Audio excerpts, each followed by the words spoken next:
सम्पूर्ण साहित्य अनुरागी मित्रहरूमा नमस्कार। आजको पढ्दा पढ्दैमा हामी कवि मोहन कोइरालाको काव्य प्रवृत्तिको चर्चा गर्नेछौँ।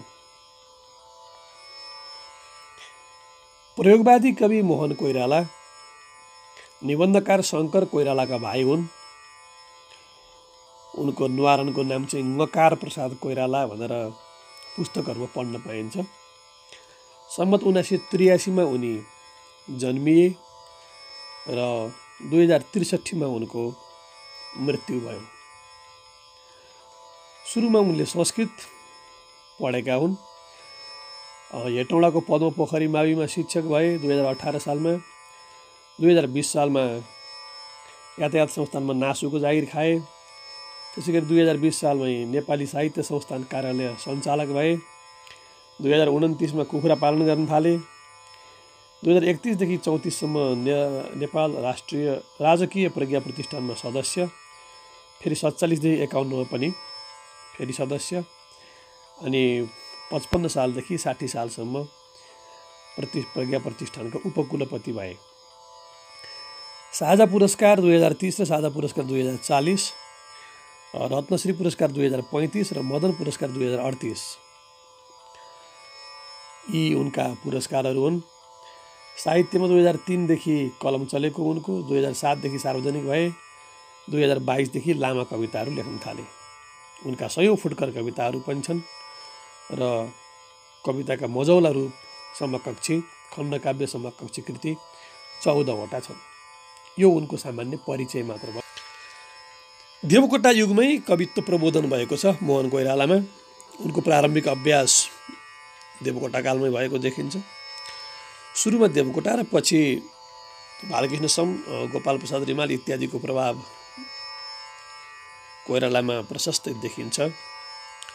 उनको पहिलो कविता उनीहरूले बुझिसके भन्ने उनको पहिलो कविता 2007 सालको शारदा पत्रिकामा भदौ कार्तिकको अङ्कमा निस्किएको थियो, छापिएको थियो। शारदा र इन्द्रणी पत्रिकामा 20-25 भन्दा पनि बढी कविताहरू उनका प्रकाशित भइसकेका थिए उतिखेरै। पश्चिमका टी.एस. इलियट कविका कविताको नेपाली अनुवाद म आफैले पढेँ र त्यसबाट मैले केही ज्ञान हासिल गरेँ, कविता लेख्ने शैलीहरू हासिल गरेँ भनेर मोहन कोइराला आफैले भनेका छन् ठाउँ ठाउँमा। हुन पनि हो। टी.एस. इलियट भन्ने गर्थे कि कविता बुझ्नको लागि त्यो कविता पढ्नेवाला व्यक्ति पनि झन्डै झन्डै कविता लेख्नेवाला बराबरको दिमागवाला त्यति बौद्धिक वर्ग हुनुपर्छ भन्ने थियो। कविता जो पाए त्यहीको लागि होइन, सामान्य व्यक्तिको लागि कविता होइन, पढे लेखेको शिक्षित व्यक्तिको लागि, प्रबुद्ध व्यक्तिको लागि हो कविता। त्यसकारण कविता बुझ्नको लागि पनि योग्यता चाहिन्छ भन्ने टी.एस. इलियटको जुन भनाइ थियो, सायद त्यही भनाइको छाप परेको होला। मोहन कोइरालाले पनि लेखेका कविताहरू जो पाए त्यहीले त्यति सहज रूपमा बुझ्न सक्दैनन्, अलिक कठिन नै सम्पृश्य छ। इलियटका नेपाली उल्था, इलियटका कविताका नेपाली उल्थाहरू पढेर त्यसबाट उनी प्रभावित भएको उनकै भनाइले हामीले बुझ्छौँ। त्यसैले उनले प्रयोगवादी कविताहरू लेख्न सुरु गरेको हुन् भन्ने कुरो पनि यो उनकै भनाइबाट हामी बुझ्छौँ। देवकोटाको युगपछि उनका रचनामा प्रवृत्तिगत परिवर्तन देखा परेको छ। पहिला स्वच्छन्दतावादी लेखन शैली उनको थियो, पछि प्रयोगवादी शैलीमा उनी प्रवेश गरेका छन्। पहिलो प्रयोगवादी कविता घाइते युग उनको रूपरेखा 2017 मा प्रकाशित भएको छ। सडक कविता क्रान्ति र अमलेख जस्ता परिवर्तनकारी अभियानमा उनी सम्बद्ध भएको इतिहासमा पाइन्छ। अब सुरु गरौँ काव्य प्रवृत्ति। वास्तवमा मोहन कोइराला आफ्ना लेखनमा सहरी जीवनका विसङ्गति र सहरी जीवनका चेतनालाई बाहिर पोखिदिन्छन्। के छ त सहरको विसङ्गति, के छ त सहरमा विकृति, सहरका सामाजिक रूढिवादी विसङ्गति विकृतिलाई उनी छताछुल्ल बनाएर पोखिदिन्छन्। सङ्क्रमणकालीन समग्र परिवेशप्रति सङ्घर्षजन्य आकुलता छ उनको। संशय र घात प्रतिघात समाजमा जे घट्ने गर्छन्, जे हुने गर्छ, यसको अभिव्यक्ति पनि उनको कविताहरूमा पाइन्छ। दलित र शोषितहरूप्रतिको दुनियाँले गर्ने थिचोमिचो भेदभाव जो छ, त्यसबाट उनीहरूमा कस्तो किसिमको अनुभूति हुन्छ होला भन्ने कुरालाई पनि स्पष्ट आफैले बुझे जसरी कवि कोइरालाले उनीहरूलाई सहानुभूति प्रदान गरेको पाइन्छ आफ्ना कविताहरूमा। र त्यसप्रतिको विद्रोहको उद्घोष पनि उनले आफ्नै कवितामा गरेका छन्। पुराना नियतिवादी, भाग्यवादी र सामन्तवादी सोच, सामाजिक राजनैतिक षड्यन्त्र जे हुने गरेको छ नेपाली समाजमा, त्यसप्रति उनले कडा व्यङ्ग्य गरेका छन्। समाजका पुरुष महिलाका चारित्रिक बहुरूपी चरित्र भनौँ, नेपाली समाजका पुरुष अथवा महिलाका बहुरूपी चरित्रहरू जो छन्, त्यसप्रति उनले आफ्ना कृतिहरूमा कटाक्ष गरेका छन्, व्यङ्ग्य गरेका छन्, घुमाउरो तरिकाले हानेका छन्। युगीन व्यथा, समयको व्यथा, पीडा, वेदना, छटपटाहट र विवस्था, मान्छेको बाध्यता, यसको मार्मिक चित्रण पनि उनका काव्यमा पाइन्छ। स्वतन्त्रता र मानवतावादी भावको सम्मान गरेका छन् उनले। सहरी व्यक्तिका काम, कला र नयाँ नयाँ उपकरणहरूलाई बिम्ब र प्रतीकमा उपयोग पनि गरेका छन्। उनका कविताहरूमा बेसरी बिम्ब खचाखच रूपमा पाइन्छ, प्रतीकहरूको खचाखच अवस्था पाइन्छ, आद्य बिम्बहरू पनि थुप्रै पाइन्छन्, जसबाट कविता बुझ्न केही कष्टकर भएको प्रतीत हुन्छ। प्रकृति, मानव र समाजबीच युगीन आवश्यकताको खोज गर्ने चेष्टा देखाएका छन् कविले आफ्ना कृति मार्फत। अवचेतन स्वचालित अन्तः साङ्गीतिक चेतनामय लयात्मकता उनको कविताको वैशिष्ट्य हो, उनको लेखन प्रवृत्ति हो। उनी अवचेतन स्तरबाट लेख्ने गर्छन्। उनको लेखाइ स्वचालित हुन्छ, अन्तः साङ्गीतिक हुन्छ, बहिर्साङ्गीतिक हुँदैन।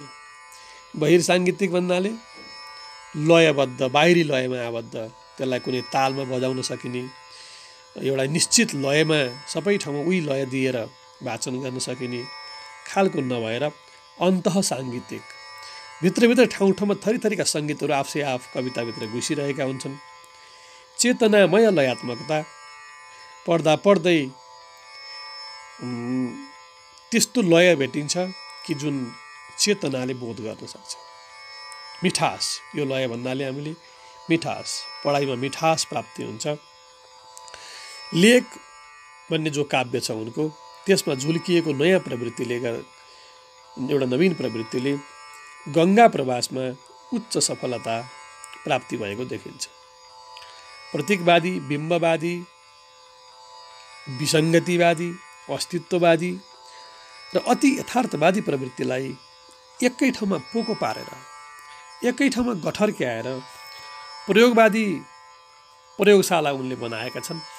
र त्यो प्रयोगवादी प्रयोगशालाबाट उनले यी विविध किसिमका वादहरूलाई एकै ठाउँमा पोको पारेर नयाँ, तिनीहरूको सम्मिश्रणबाट एउटा नयाँ उत्पादन गरेका छन्, जुन हो उनको प्रयोगवादी कविता। उनका काव्य प्रवृत्तिका हामी विभिन्न बुँदाहरूबाट उनका काव्य प्रवृत्तिलाई केलाउन सक्छौँ। आउनुहोस् पहिलो बुँदा, प्रयोगवादी प्रवृत्ति। कवि कोइराला उनको लेखन सम्पूर्णतः प्रयोगवादी नै पाइन्छ। के हो त प्रयोगवाद? प्रयोगवाद भनेको कुनै नयाँ साहित्यिक आन्दोलन त होइन। अघि नै हामीले भन्यौँ विभिन्न किसिमका वादहरूलाई गठर्क्याएर उनले प्रयोगवाद जन्माए भनेर। प्रतीकवादी, बिम्बवाद, विसङ्गतिवाद, अस्तित्ववाद, अति यथार्थवाद, यी सबै वादहरूलाई एक ठाउँमा पोको पारेर उनले प्रयोगवादको जन्म दिए नेपाली कवितामा। हामीले अघि नै भनिसक्यौँ। त्यसैले प्रयोगवाद कुनै नयाँ साहित्यिक आन्दोलन नभई समय सन्दर्भका नौला नौला प्रयोगहरूको समष्टिगत संज्ञा हो, नौलो प्रयोग, भइरहेको कुराभन्दा नयाँ प्रयोग, विभिन्न वादहरूको सम्मिश्रण भएको नौलो प्रयोग, पश्चिमी चित्रकलामा देखिएको एउटा अमूर्त प्रयोग, दोस्रो विश्वयुद्धपछिको अस्तित्ववाद, नित्सेको ईश्वरको मृत्युको घोषणा, डार्विनको विकासवाद र फ्रायडको यौन मनोविश्लेषण लगायतका समग्र नौला आयामहरूको प्रभावबाट एउटा समष्टिगत जो उत्पादन भएको छ, यी सबैबाट मिश्रण हुँदाखेरिमा त्यो चित्रकलामा देखिएको अमूर्ततादेखि लिएर यो डार्विनको विकासवाद, विश्वयुद्धपछिको अस्तित्ववाद अनि फ्रायडको यौन मनोविश्लेषण आदि गरेका थुप्रै आयामहरूलाई एक ठाउँमा मिश्रण गर्दाखेरिमा त्यसको प्रभावबाट जन्मिएको एउटा नयाँ उत्पादन नै प्रयोगवाद हो भनेर हामीले बुझ्दाखेरि अन्यथा हुँदैन। र यो एउटा पारम्परिक अथवा परम्परागत लेखनप्रतिको विद्रोह पनि हो। कवितामा प्रयोगवादलाई आमन्त्रण गर्ने, नेपाली कवितामा प्रयोगवादलाई आमन्त्रण गर्ने र त्यसको प्रवर्तन गर्ने, फेरि त्यसको प्रवर्धन गर्ने। आमन्त्रण भनेको डाक्ने काम, प्रवर्तन सुरुवात गर्ने काम, प्रवर्धन सुरुवात भएको कुरालाई हुर्काइ बढाइ गर्ने काम। त्यसैले उनले आमन्त्रण गरे, प्रवर्तन गरे र प्रवर्धन पनि गरे र विकास पनि गरे। यति गरिकन यो प्रयोगवादलाई नेपाली साहित्यमा उत्कर्षसम्म पुर्याउन कवि मोहन कोइराला सफल देखिन्छन्।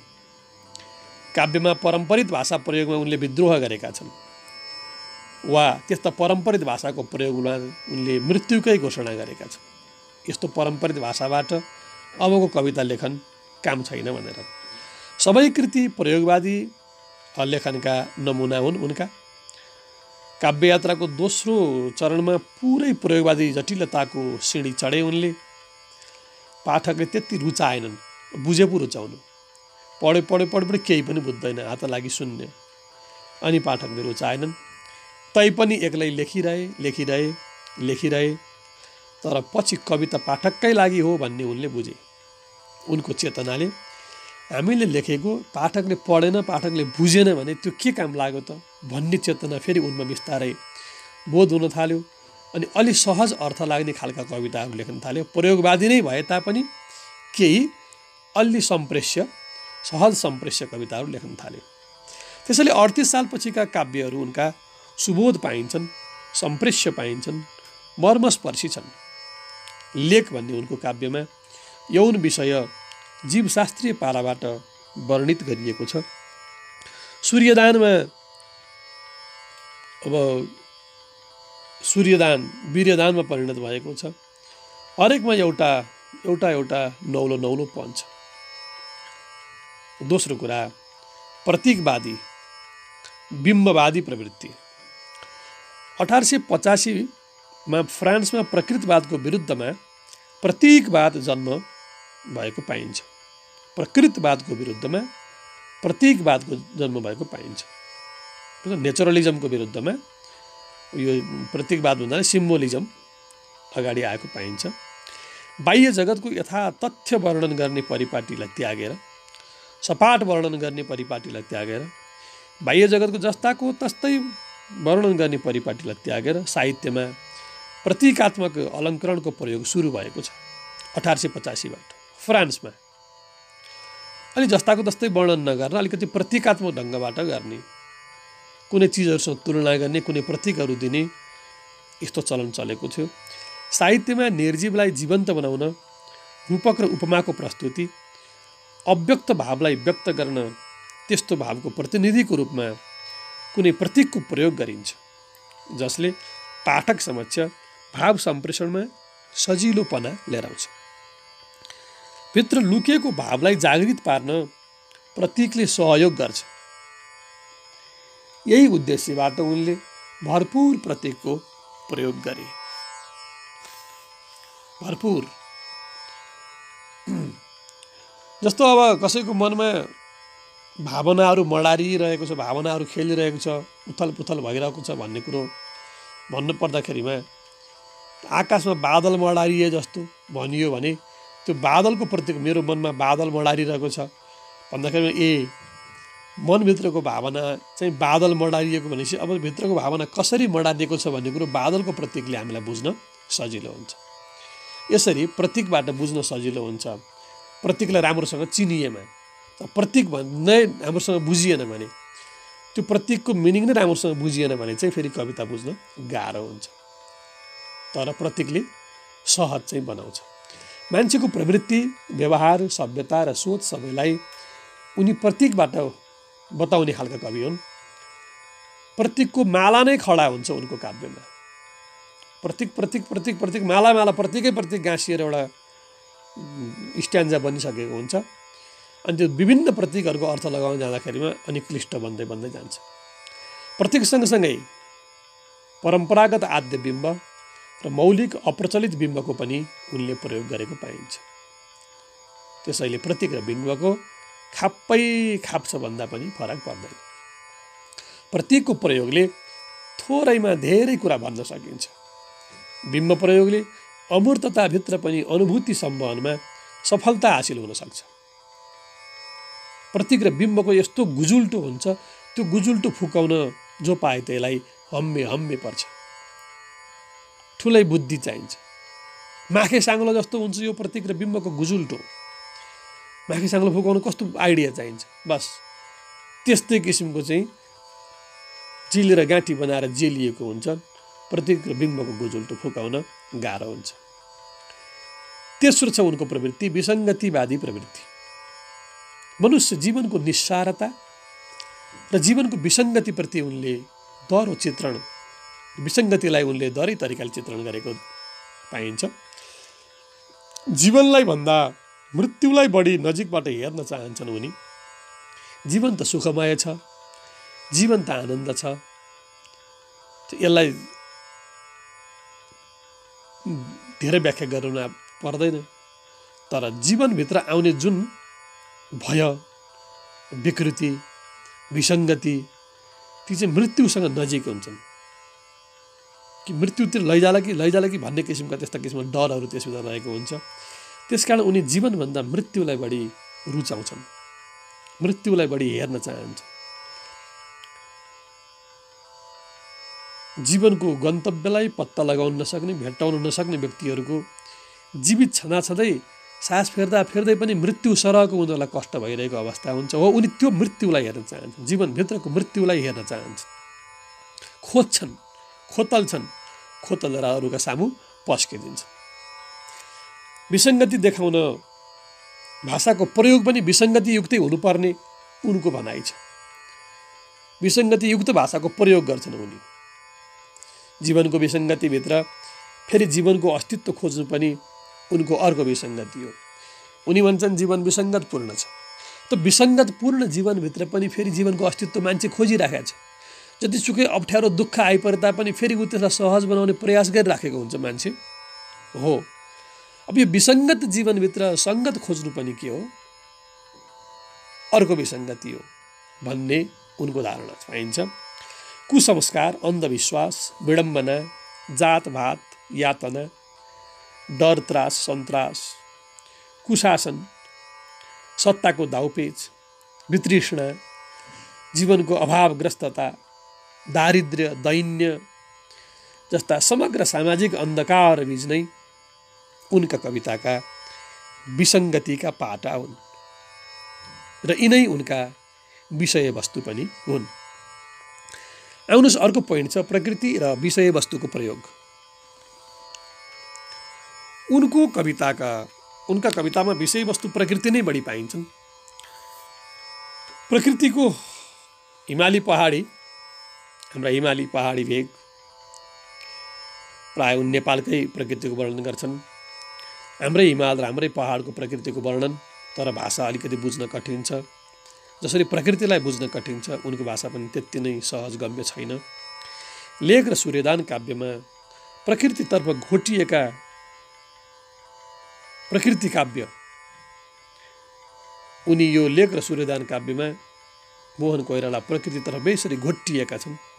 त्यसैले यसलाई हामी प्रकृति काव्य पनि भन्न सक्छौँ। गङ्गा प्रवास, गरलपान, निलो मह, यसमा जीवनका सङ्कट प्रस्तुत गरेका छन् उनले। कोशी, गण्डकी, लेक, पहाड, हिमाल, चुचुरा जस्ता प्राकृतिक विषयवस्तुलाई देशप्रेम र राष्ट्रिय स्वाभिमानको सन्दर्भमा उनले आफ्ना कवितामा प्रस्तुत गरेका छन्। खोतली खोतली प्रकृतिलाई देखाएका छन्।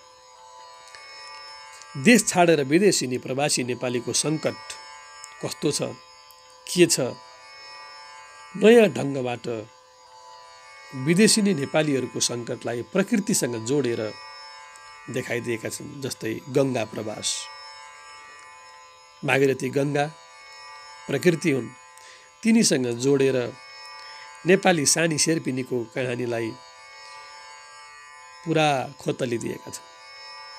हिमाली जनजातिको संस्कृति र सङ्कटलाई प्रकृतिका 7 चुचुराबाट व्यक्त गरेका छन्।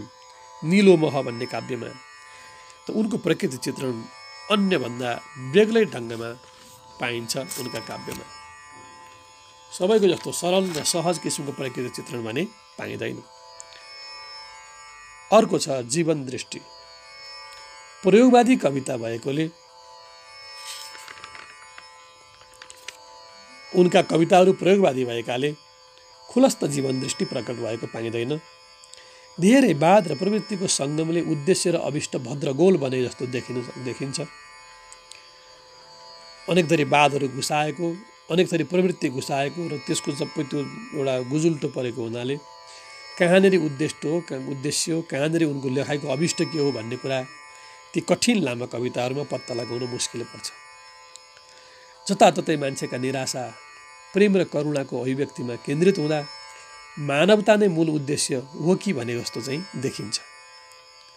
मानव जीवनका सघन अभिव्यक्ति, विसङ्गति, आत्मिक भौतिक चेतना, आशा, निराशा, कुण्ठा, यौन जस्ता विविध वर्णनले कविताको केन्द्र मानवलाई नै मान्न सकिन्छ। मान्छे नै उनको मुख्य विषयवस्तु बनेको देखिन्छ। मनुष्यकै अस्तित्व र मानव मूल्यको खोज नै उनको कविताको मूल उद्देश्य हो भन्न सकिन्छ। जीवनको विसङ्गति देखाउँदै देखाउँदै मानव मूल्य कहाँनिर भेटिन्छ त भनेर खोज्दै उनी आफ्नो कवितामा दौडिरहेका हुन्छन्, बहुतारिरहेका हुन्छन्। दुःखमय, विसङ्गत, शून्य, निस्सार, अभावग्रस्त जीवनको बोध गर्दै त्यसभित्र पनि यही दुःखमयताभित्र, त्यही विसङ्गतिभित्र, त्यही शून्यताभित्र, यही निस्सारताभित्र यो अभावग्रस्त हुँदा हुँदै पनि त्यसलाई भोग गर्दै र त्यहाँभित्र जीवनको बोध गर्नुपर्ने, मनुष्य जीवनको अस्तित्वलाई खोज्नुपर्ने, बस उनको जीवन दर्शन यही नै पाइन्छ उनका कविताहरूमा। यही नै उनको जीवन दर्शन हो। अब अर्को प्रवृत्ति उनको लय शैली, शिल्प र संरचनात्मक प्रवृत्ति कस्तो छ हेरौँ। स्वच्छन्दतावादी प्रवृत्तिमा जन्मिएर प्रगतिवादमा पौडिँदै पौडिँदै पौडिँदै पौडिँदै प्रयोगवादमा पुगेर त्यसलाई परिपक्व बनाउने कवि भनेर मोहन कोइरालालाई चिनिन्छ। उनको जन्म स्वच्छन्दतावादी प्रवृत्तिबाट हुन्छ र प्रगतिवादमा पौडिँदै पौडिँदै जान्छन्, पछि गएर प्रयोगवादमा परिपाक हुन्छ। स्वचालित अवचेतन लेखन उनको मूल प्रवृत्ति हो। उनी स्वच्छन्द रूपमा लेख्दै लेख्दै जान्छन्, अवचेतनात्मक पारामा लेख्दै लेख्दै जान्छन्। सुदृढ, सन्तुलित र युनिटीपूर्ण, अनुभूतिपूर्ण उनका लेखाइहरू, श्रृङ्खलित एवं सार्थक क्रमबद्धता इत्यादि कुराको अभाव पाइन्छ उनका लेखाइमा। सबैतिरबाट सुदृढ भएको पनि पाइँदैन, कुराहरू सन्तुलित रूपमा राखिएको पनि पाइँदैन, किनकि उनी यसैलाई बिगारेर जीवन पनि विसङ्गति छ, असन्तुलित छ भनेर देखाउन चाहन्छन्। मनुष्यको जीवन सुदृढ छैन भनेर देखाउन चाहन्छन्, त्यसकारण भाषा पनि त्यस्तै प्रयोग गर्छन्। उनका समन्वति पाइँदैन, देशकाल परिस्थितिको समन्वति पाइँदैन उनका कवितामा। त्यो अन्वति, 3 युनिटिज भनेर भनिन्छ, यस्तो किसिमको अन्वतिको अभाव उनका कविताहरूमा पाइँदैनन्, किनकि जीवनमा पनि, मनुष्यको जीवन पनि अन्वतिपूर्ण छैन, श्रृङ्खलित छैन, विशृङ्खलित छ जीवन। मान्छे एक थोक गर्छु भन्दै हिँड्छ, त्यो गर्न खोज्दा खोज्दै उसले सक्दैन, भ्याउँदैन, फेरि अर्को किसिमको झमेलाहरू उसलाई उत्पत्ति हुन्छ। एउटा श्रृङ्खलाको ठाउँमा गएर टुङ्गी फेरि अर्को श्रृङ्खला सुरु हुन्छ। एउटै कुराको लामो श्रृङ्खला भएर चल्दैन मनुष्यको जीवन। विभिन्न किसिमका मोडहरू जीवनमा, घुम्तीहरू अनेक आइरहन्छन्। त्यस्तै उनको कवितामा पनि कहाँ के को कतै यो विशृङ्खलता देखिन्छ र सार्थक क्रमबद्धता पनि पाइँदैन। आख्यानीकरण त छँदै छैन त्यस्तो। 38 साल पछिको उनको लेखाइमा भने उनको लेखाइ कौशलमा थोरै सहजता भेटिन्छ। अनुभूतिमा एकरूपता नभई अस्तव्यस्तता नै छ। जहाँ चाहिँ स्थानको अनुभूति, समयको अनुभूति मिलेको पाइँदैन, सबैतिर अस्तव्यस्त छ। कवितामा नाटकीय एकालापहरू ठाउँ ठाउँमा हालेको पाइन्छ। एक्लै बरबरार कराइरहेको, आफ्नो कुरा अर्कालाई सुनाइरहेको, यसलाई नाटकीय एकालाप भनिन्छ। परम्परागत लय, विश्वास, शैली, शिल्प, संरचना र पात्र एवं चरित्रप्रति पूर्ण उनको विरोध छ, पूर्ण उनको असहमति छ, उनको विद्रोह छ।